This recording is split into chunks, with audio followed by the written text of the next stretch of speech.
Je commencerai par la question, pourquoi ce livre? Quelle est l'inspiration? À quel moment vous avez pensé à écrire ce livre? Alors la vérité, c'est que c'est pas mon idée, c'est celle de mon éditeur qui a démarré une collection consacrée aux pays où on parle plusieurs langues. Et j'avais déjà travaillé avec lui, il m'a contacté en disant pourquoi tu ferais pas un livre sur l'Inde. Il avait déjà publié un livre sur le Maroc, un autre était en préparation sur la Belgique.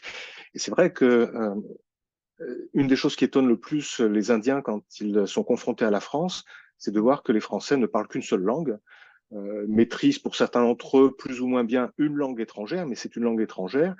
Et de toute façon, ils ne parlent pas naturellement plusieurs langues dans la journée, puisque le français est la langue de vie, de travail en France.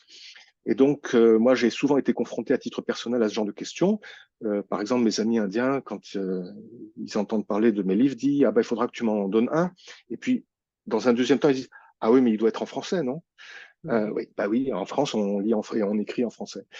Et c'est cette confrontation-là, permanente et personnelle, associée au questionnement de mon éditeur, qui m'a donné le courage de me lancer dans une tâche qui était quand même surhumaine, parce que bien évidemment, je ne parle pas toutes les langues de l'Inde. Il a fallu que je découvre ce qu'elles avaient de différent et de commun.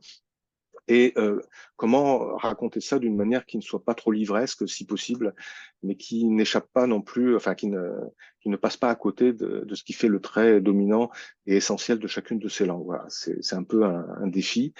Comme vous l'avez dit, en 150 pages, c'est forcément très condensé.